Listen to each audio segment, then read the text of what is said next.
우리는 느헤미야서를 크게 이제 두 부분으로 나눌 수가 있는데요. 첫 번째는 이제 1장에서 6장까지 성벽 재건이라 하는 이 느헤미야를 통한 이제 성벽 재건이라는 부분이 나오고요. 또 7장부터는 이제 학사 에스라를 통해서 심령 재건하는 이 부흥 운동을 우리에게 보여주고 있습니다. 우리는 이제까지 예루살렘 성벽이 이제 다시 재건되면서 또 세워지는 광경을 우리가 또 말씀으로 나눴습니다. 성은 재건되었습니다. 그러나 이 백성들의 심령은 이제 황폐한 그런 심령으로, 그런 상태로 그대로 있다는 것이죠. 그래서 하나님께서는 이 제사장 그리고 또 학사인 에스라를 사용하셔서 이 심령 부흥 운동회를 이제 하게 하십니다. 학사는 이제 율법을 필사하고 또 해석하고 또 다른 사람들에게 그 이야기를 또 가르치는 사람입니다. 이 에스라는 이 느헤미야가 예루살렘으로 이제 돌아오기 한 14년 전에 몇 명의 무리들과 함께 예루살렘으로 돌아왔습니다. 그는 무너진 조국 백성들의 이 신앙을 재건하기 위해서 누구보다 더 하나님 앞에 기도하면서 말씀을 전하면서 애를 썼습니다. 그런데 이때 느헤미야는 하나님의 도우심으로 이 예루살렘의 성벽을 재건한 이후에 그는 돌아가지 않고 그는 다시 남아서 성벽 재건이 그의 최종 목적이 아니었다는 것을 우리에게 또 보여주고 있습니다. 그 이유는 그의 최종 목적은 이스라엘 백성들이 이 심령을 재건하는 일이 더 그에게 사명으로 맡겨지고 앞으로 더 남은 것이다라는 것을 이 느헤미야에게 이 맡겨진 사명이 남아있다는 것을 보여주고 있는 것입니다. 그렇다면 왜 성벽이 무너졌고 또 성벽이 불탔습니까? 그것은 이스라엘의 죄 때문이었습니다. 그래서 하나님의 말씀으로 백성들의 이 심령을 다시 회복시키시고 또 새롭게 하고자 이 학사 에스라를 초빙한 것입니다. 그런데 여기서 보면 어떻게 보면 성이 재건되는 거 굉장히 중요합니다. 우리의 삶에 있어서도 이 약간의 이 외적인 것들을 잘 갖추는 것도 중요합니다. 그러나 그보다 더 중요한 것이 무엇이겠습니까? 바로 내적인 것, 내실을 잘 다져야 한다는 것이죠. 이스라엘 백성들이 성벽을 잘 쌓았지만 그것만으로 만족이 될 수 없었던 것, 그것을 이들은 또한 깨달았던 것이죠. 어떻게 보면 굉장히 다행인 일인 것입니다. 육적인 것보다 더 중요한 것, 바로 영적인 것, 이 영적인 면. 그래서 많은 사람들이 이를 귀하게 여겨야 하는데도 불구하고 하나님의 백성이라면 이 영적인 면을 더 중요하게 생각해야 되는데 이 외적인, 육적인 것을 더 귀하게 생각을 한다라는 것입니다. 밥을 굶게 되면 어떻습니까? 배고픈 것 느껴지죠. 그래서 빨리 음식을 해 먹고 싶습니다. 그런데 영혼의 기갈은 느껴지지 잘 못한다는 것이죠. 또 느낄 때에도 그냥 무시하고 넘어갈 때가 많이 있다는 것입니다. 그러나 우리의 영혼이 평안할 때 우리에게 평안도 있고 또 영혼이 배부를 때에 우리의 삶도 배부를 수 있다는 것입니다. 또 불만이 없게 되는 것이죠. 우리는 지금 계속해서 함께 기도하는 제목들이 있습니다. 바로 부흥을 원하고 있습니다. 그런데 부흥은 양적인 성장만을 말하는 것이 아니라 바로 회복을 먼저 말한다는 것입니다. 회복은 어떤 것입니까? 근본 하나님께서 인생을 지으실 때 그 하나님의 형상을 인간이 범죄함으로 잃어버렸습니다. 그런데 이를 다시 되찾는 것이 회복입니다. 이는 단지 우리들의 삶이 개선되고 또 우리들의 마음이 착한 마음으로 변해지는 것으로 그 정도로만 의미하는 것이 결코 아니라는 것이죠. 그것은 하나님께로부터 오신 놀라운 역사입니다. 그런데 이 회복, 부흥이 결코 인간에게 있지 않다는 것입니다. 바로 이를 일으키실 분은 오직 하나님이시라는 것이죠. 즉 하나님께서 역사하셔야 합니다.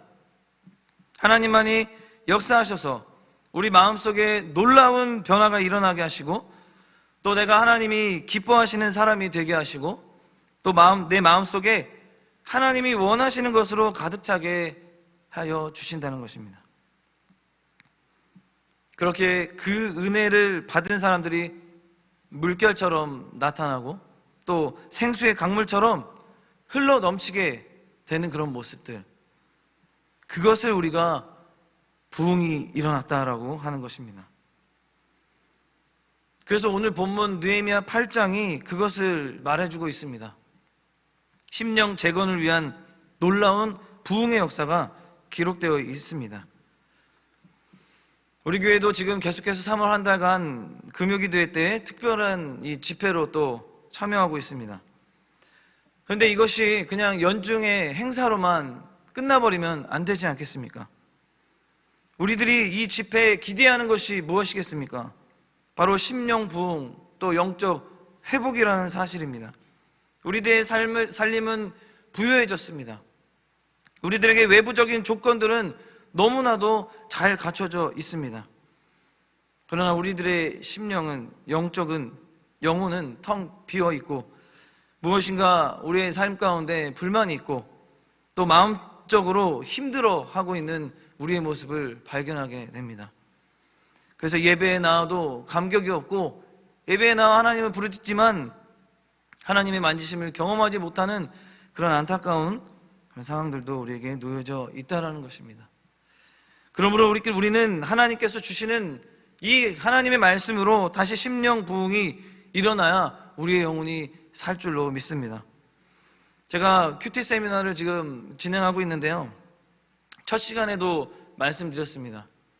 인간이 생활하는 데 있어서 입고 먹고 사는 그 의식주, 기본 양식이 있듯이 우리는 그리스도인이라는 새 사람으로 우리는 거듭났습니다. 그러므로 우리는 새로운 피조물이 되어 새로운 의식주의 양식이 우리에게 생겨난 것이죠. 이제 떡으로만 사는 것이 아니라 하나님의 입에서 나오는 말씀으로 우리는 그 양식을, 영의 양식을 섭취해야 한다는 것입니다. 그리고 그리스도의 옷을 입어야 하고요, 그리고 말씀 안에서 살아야, 거해야 한다는 것입니다. 즉 매일 말씀을 먹고 말씀을 입고 말씀 안에 사는 것, 이것이 새 사람, 새 삶의 방식이라는 것입니다. 이렇듯 진정한 부흥은 말씀으로 돌아가는 것입니다. 예전에 부흥 사경회라는 것이 많이 있었습니다. 그런 말을 또 썼죠.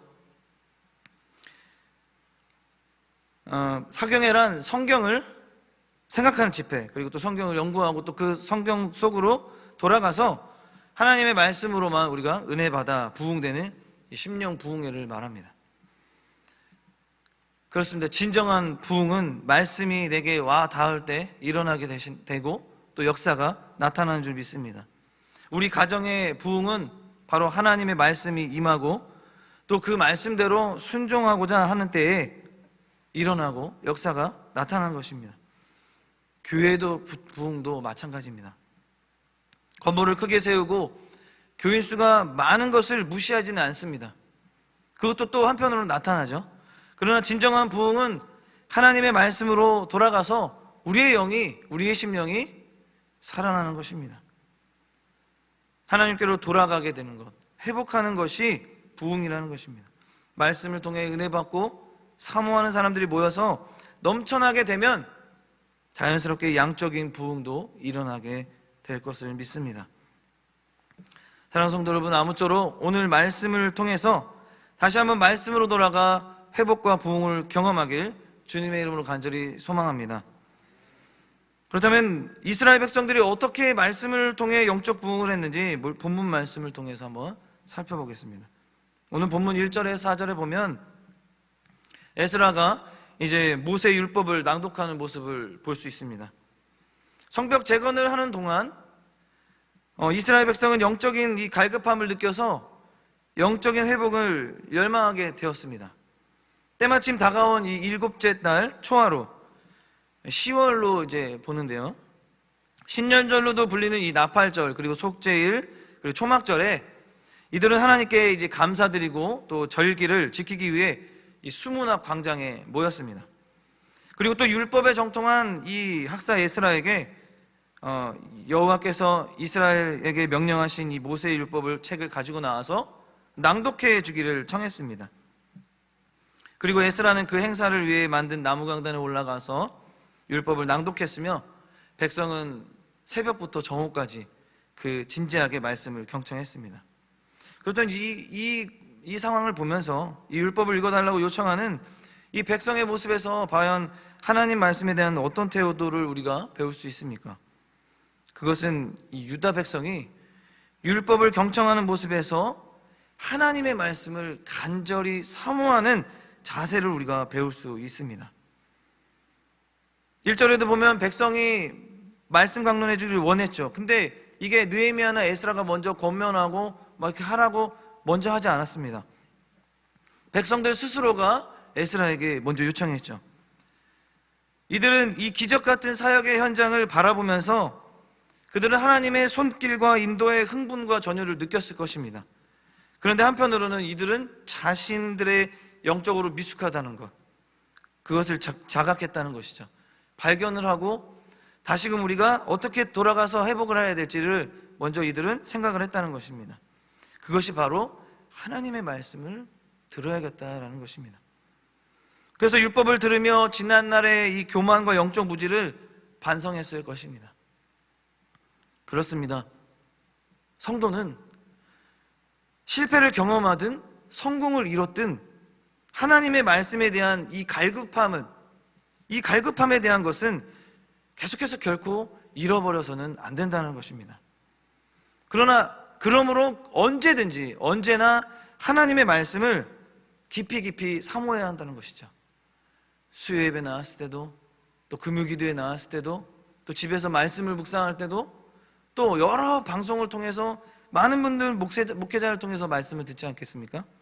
그 말씀을 대할 때마다 우리는 깊이 사모하는 마음으로 그 말씀을 대해야 한다는 것입니다. 또한 본문 3절에도 보면 뭇 백성이 그 율법책에 귀를 기울였다라고 이야기합니다. 원어에 베오즈네 콜함 엘세페르 하토라라고 이렇게 나와 있는데요, 이것이 직역하면 모든 백성의 귀가 이 율법책으로 향했다라고 이렇게 해석을 합니다. 그러니까 귀가 하나님의 말씀에 초점을 맞추고 있다는 것입니다. 다른 거 듣지 않는다는 것이죠. 이는 숨죽여 율법을 낭독하는 그 소리에만 집중하고 있는 백성의 모습을 상상하게 합니다. 성벽 건축을 마치고 회복된 이 하나님의 백성의 삶을 꿈꾸는 자들에게 이 율법, 하나님의 말씀은 새롭게 살펴보는 것은 아주 이들에게 필수적인 요소가 일이 되었다는 것이죠. 온 백성들이 새벽부터 정오까지 말씀 듣는 일에 힘을 썼습니다. 한 6시간 이상 되는 시간일 거예요. 엄청난 시간이잖아요. 우리는 보통 3일 밤 예배 1시간 내외로 이렇게 드려지는데 6시간을 말씀 듣는 일에 투자했습니다. 그리고 그것도 하나님의 말씀이 선포될 때에는 이 성경을 딱 펼치면, 율법책을 펼치면 모두가 다 일어섰다고 합니다. 일어서서 그 긴 시간 동안을 듣는데, 하나님의 말씀을 듣는데 귀를 기울였다라는 것입니다. 저는 이 말씀을 첫 부분부터 보자마자 이것이 회복하고 부흥을 경험할 수밖에 없는 이유가 될 수밖에 없겠다라는 것을 느꼈습니다. 이전에 청교도들이 보면 보통 예배 드리면 3시간 이상씩 드리는 걸 볼 수 있습니다. 그리고 중국 지하교회는 이제 설교를 전하는 목회자도 없고 성경도 없는데도 그들은 아침부터 점심 때까지 예배를 또 드린다고 또 이야기를 한번 들은 적이 있는 것 같습니다. 그리고 예전에 우리나라 우리 한국 교회도 보통 예배를 한번 드리면 3시간씩, 그리고 집회를 하면 대여섯 시간씩 이렇게 드렸다고 합니다. 물론 시간이 많이 들여져야 그 진정한 예배라는 말은 아닙니다. 그런데 우리가 한번 생각해 보시기 바랍니다. 우리가 재밌는 영화를 볼 때는 몇 시간씩 봐도 그게 지루하지 않습니다. 그리고 또 그것이 좀 아쉽게 결말이 되면 더 보고 싶고, 또 그 결론이 또 막 궁금하기도 합니다. 또 재미있는 게임을 하게 되면 어떻습니까? 지루하기는커녕 너무 재미가 있어서 더 하고 싶고, 또 밥 때도 잊어버리고, 또 잠도 안 자고 밤새서 하게 되는 그런 경우도 우리가 볼 수 있습니다. 그런데 왜 예배 시간 그리고 성경 공부 이런 시간은 오래 한다고 하면 우리가 빨리 끝나길 바라고 또 지루해하면서 힘들어하게 될까요? 물론 우리 교회에 계신 성도님들은 그러신 분이 하나도 없는 줄 믿습니다. 아멘이십니까? 네. 이스라엘 백성들이 이 들은 말씀, 지금처럼 또 설교하는 방식이 아니에요. 그냥 율법의 말씀을 읽어주는 것입니다. 그냥 낭독하는 거예요. 그런데도 6시간 이상을 그냥 그 낭독하는 것을 듣는 것입니다. 서서 귀를 기울여 온 백성들이 자리를 뜨지 않고 들었다고 합니다. 어떻게 이렇게 할 수 있었을까요? 그것은 그들에게 회복하고자 하는 갈급함이 있었다는 것입니다. 이 갈급한 마음이 있으면 이렇게 할 수 있다는 것이죠. 우리가 목이 너무 말라서 물이 너무 먹고 싶다 그러면 막 우물을 팔러 막 다니잖아요. 그리고 또 막 물을, 지금은, 예전에 그랬지만 지금은 물이 막 먹고 싶으면, 간절하면 편의점이나 슈퍼에 가서 물을 사 먹어서 이렇게 마시게 될 것입니다. 그런 간절함이면 그렇게 마시고 하려고 하잖아요. 마찬가지로 간절함이 생기면 그것을 꼭 하고 가능하다는 것입니다. 사랑하는 성도 여러분, 성전과 성벽을 재건하는 일도 중요한 가업이었습니다. 그러나 이스라엘 공동체의 이 영적 회복이야말로 진정 하나님이 원하시는 일이었을 것입니다. 이들이 영적으로 회복하고 신앙 공동체로서의 정체성을 찾기 위해서는 무엇보다 이 하나님의 말씀에 귀를 기울여야 한다는 것입니다. 그리스도인은 이 하나님의 말씀과 결코 분리될 수 없는 줄 믿습니다. 그러한 또 존재입니다. 그리스도인이 영적으로 나날이 성장하고 성숙하며 교회가 유지되고 개혁되고 성장하기 위해서는 언제나 말씀에 귀를 기울이고 또 그 말씀을 대할 때 겸손히 순종해야 할 것입니다. 아무쪼록 하루의 일정을 시작하기 전에 먼저 항상 영양식을 먹을 수 있도록 말씀을 읽고 묵상하는 시간을 꼭 갖도록 하는 저와 여러분 되길 간절히 소망합니다. 두 번째로 오늘 본문 5절에서 또 8절에 보면 백성이 이 율법 낭독에 아멘으로 화답하는 모습을 볼 수 있습니다. 에스라가 이제 백성 위에 서서 율법책을 펴자 백성이 모두 일어나 하나님에 대한 경외심을 나타냅니다. 그리고 말씀에 대한 순종을 하기 위해서 그 의지를 또 표현했습니다. 그리고 에스라가 하나님을 찬양하자 백성은 두 손을 들어 화답하고 또 몸을 굽혀 얼굴을 땅에 대고 아멘! 아멘! 이라고 응답했습니다. 당시 백성은 아람어를 사용했지만 이 율법책은 히브리어로 되어 있었습니다. 그래서 레위인들은 율법의 내용을 백성에게 또 설명해주며 백성이 잘 이해할 수 있도록 또 도와주었다고 합니다. 그렇다면 우리가 백성들의 반응에서 이 율법을 들은 이 백성들의 반응에서 우리는 이 하나님에 대한 말씀에 대한 어떤 자세를 우리가 배울 수 있겠습니까? 그것은 유다 백성이 이 하나님 말씀에 아멘으로 화답한 것처럼 우리도 마음을 다해 하나님께 응답해야 한다는 것입니다. 아멘은 과연 그렇습니다 라는 긍정과 순종의 의미를 지니고 있습니다. 말씀을 들었던 수문호 앞 광장에 백성은 이 말을 2번 반복해서 아멘, 아멘이라고 외쳤습니다. 오늘날 우리는 하나님의 말씀을 듣는 것이 너무나도 일상적인 이런 시대가 되었습니다. 아까도 말씀드렸듯이 이 적어도 일주일에 한 번 이상 또 그리고 방송이나 이런 매개체를 통해서 또 성경 공부 또 나름대로 어떤 모임을 통해서 소모임들을 통해서 이 말씀을 이렇게 대하는 또 말씀을 들을 수 있는 기회가 너무나도 많이 있다는 것입니다. 그런데 과연 매번 그 말씀에 우리가 동일하게 또 진실로 긍정하고 순종하는 자세를 계속 보일 수 있을까요? 다시 한번 우리의 모습을 돌아보아야 할 것입니다. 새벽부터 정오까지 떨리는 마음으로 말씀을 들은 유다 백성의 모습을 보면서 우리는 어떤 마음으로 말씀을 듣고 있는지 다시 한번 우리의 자세를 깊이 한번 비교해보고 생각해 볼 필요가 있습니다. 사랑하는 성도 여러분, 하나님이 원하시는 모습은 우리가 말씀을 사모할 뿐만 아니라 그 말씀에 네, 주님 맞습니다. 그 말씀에 제가 아멘하로 화답하고 하나님 말씀이 이루어질 줄 믿습니다라고 응답하고 화답을 해야 한다는 것입니다. 반응을 보여야 한다는 것이죠. 건강한 교회와 그렇지 못한 교회의 차이점은 바로 이 하나님 말씀 앞에 믿음으로 응답하는가의 여부일 것입니다. 문제가 해결되었거나 내게 은혜로운 말씀이 있을 때는 아멘! 적극적으로 참여하지만 우리가 또 어떻게 보면 문제가 해결되지 않았을 때, 나에게 저 말씀이 뭔가 좀 은혜로운 말씀이 되지 않을 때는 우리가 아멘으로 쉽게 화답하지 못할 때가 있다는 것입니다. 우리는 어떠한 상황에 처하든지 어떤 말씀을 주시든지 우리는 그건 하나님께서 주시는 말씀이다라고 믿고 우리는 아멘으로 믿음을 나타내야 하는 것입니다. 바로 학사 에스라가 낭독하는 율법에 유다 백성들이 엎드려 절을 하며 얼굴을 땅에 대고 아멘 아멘 하는 것으로 화답하는 것을 우리는 기억해야 합니다. 우리도 순종의 자세를 지녀야 합니다.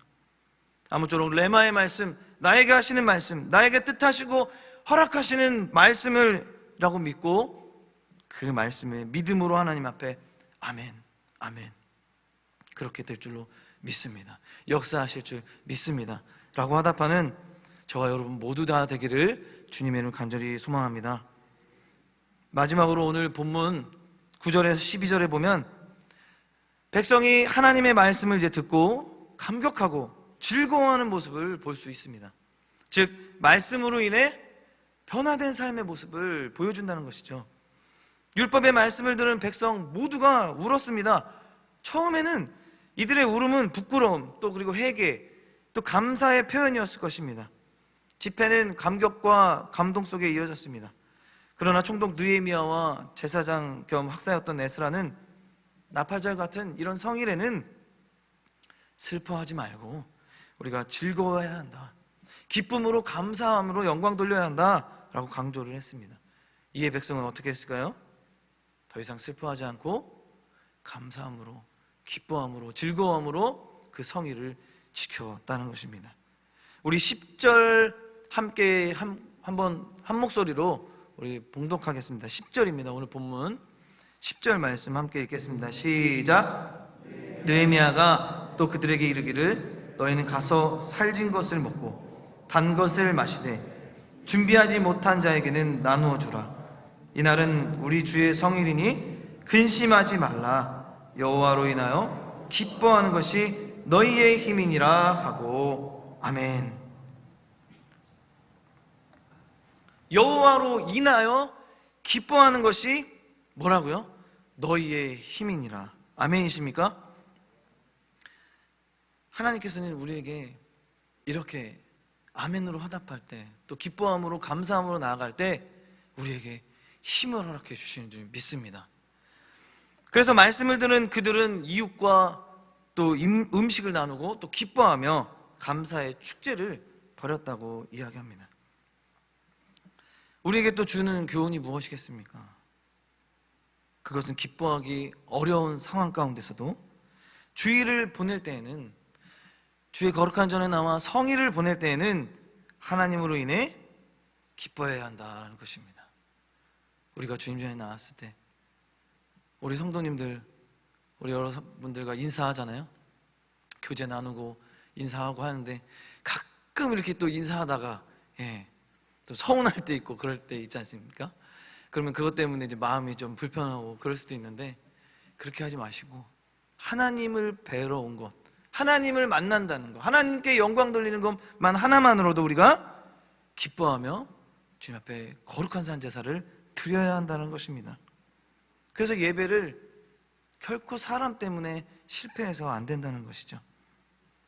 레위기 23장에도 또 민수기 29장에도 보면 하나님은 이 정월 초하루, 또 매월 첫날, 또 안식일, 나팔절과 같은 절기에는, 이 거룩한 날에는, 이 거룩한 날이므로 우는 것보다 슬퍼하지 말고 기뻐하며 즐거워하라고 이렇게 말씀하셨습니다. 사랑하는 성도 여러분은, 유다 백성은 낭독되는 말씀을 들으며 처음에는 울었습니다. 이는 말씀에 감격하고 회개하기에 흘리는 눈물이었습니다. 그러나 에스라, 느헤미야 두 지도자는 죄를 뉘우치는 이들에게 울지 말고 성일에 하나님 앞에서 나왔으니 즐거워하고 기뻐하라고 선포하십니다. 그래서 10절 아까 하반절 말씀이 우리에게 위대한 말씀으로 선포되어지는 것입니다. 여호와로 인하여 기뻐하는 것이 너희의 힘이니라. 아멘. 그러므로 백성들이 말씀 앞에서 그 태도를 바꿔 기뻐하기 시작했습니다. 감사하기 시작했습니다. 가난한 자와 아무것도 준비하지 못한 자들도 소외되지 않도록 그들과 음식을 나누었습니다. 유다 백성은 또 하나님 앞에서 기뻐하며 함께 기뻐하고 즐거워하면서 내 이웃과 내 이웃을 내 몸과 같이 또 섬기며 화목하는 모습을 보여주었다는 것입니다. 아무쪼록 이 말씀대로 우리도 하나님으로 인한 기쁨 속에 우리가 주일을 보내시기를 간절히 소망합니다. 여호와 하나님을 기뻐하시고요, 또 그리고 감사하며 즐거워해서 더욱더 하나님이 우리에게 허락하신 그 힘, 우리의 힘과 능력의 원천은 이 현실적인 조건이 아니라 바로 하나님으로 인한 기쁨이다라는 사실을 알고 또 믿고 하나님 앞에 나아가는 저와 여러분 되길 간절히 소망합니다. 말씀을 맺겠습니다. 하나님이 이스라엘 백성에게 진정으로 원하셨던 것은 신앙의 회복이었습니다. 그것은 오늘날 우리 그리스도인들을 향해서도 동일하게 기대하시고 또 요청하시는 것입니다. 심령 재건은 말씀을 사모하고 말씀에 승복하며 또 실천함으로 이 뼈대를 삼아야 할 것입니다. 그것은 느헤미야 이 시대의 부흥의 이 과정에서 잘 보여주었습니다. 새벽부터 정오까지 말씀에 목말라하는 모습, 모든 백성이 손을 들고 아멘으로 응답하는 외침들, 또 말씀 앞에 온 백성이 통곡하는 회개, 그리고 또 절기를 지키고 초막을 짓는 이런 실천들이 모두 다 그들의 모습이었습니다. 생명의 젖줄이라는 기도 역시 부흥을 위한 영적 탈출구가 될 것입니다. 기도는 수혈과 같아 생명을 살리며 하나님의 뜻을 성취하게 될 것입니다. 아무쪼록 우리 모두는 하나님이 원하시는 것을 알아가기 위해 더욱더 하나님의 영의 양식인 이 하나님의 말씀을 더욱더 사모하시고요, 그 말씀에 또한 아멘으로 응답하여 또 실제적으로 삶을 변화시켜 나아가는 또 성벽 재건과 더 나아가 말씀을 통한 영적 회복과 부흥을 경험하는 저와 여러분 모두가 되기를 주님의 이름을 간절히 축원합니다. 아멘. 기도하시겠습니다. 사랑의 하나님, 성전과 성벽을 재건하는 일도 중요한 가업이었지만 이스라엘 공동체의 영적 회복이야말로 진정 하나님이 원하시는 일이었습니다. 이들이 영적으로 회복되고 신앙 공동체로서의 정체성을 찾기 위해서는 무엇보다 하나님의 말씀에 귀를 기울여야 했습니다. 우리가 아무쪼록 앞으로 말씀을 더욱더 가까이 하게 하여 주시고 하나님의 말씀에 믿음으로 아멘으로 화답하며 그 말씀대로 될 것을 믿고 하나님 나라 영광으로 쓰임받는 믿음의 백성들이 다 되게 하여 주시옵소서. 그리하여 이스라엘 백성들이 경험했던 감동과 기쁨이 교회뿐 아니라 성도들의 가정과 삶의 현장에서 재현되게 하여 주시옵소서. 앞으로도 하나님께서 베푸신 은혜에 감사하며 말씀을 통하여 하나님과의 관계가 회복이 되고 하나님의 능력을 체험하고 기쁨이 충만하여 소망 중에 주님을 바라보면서 이 시대의 불황을 이기고 주 안에서 풍성한 열매를 거두며 삶의 현장에서 부흥을 경험하는 우리 모두가 승동의 모든 공동체에 되게 하여 주시옵소서. 이 모든 것을 주님께 맡겨드리오며 거룩하신 예수님의 이름으로 간절히 기도합니다. 아멘.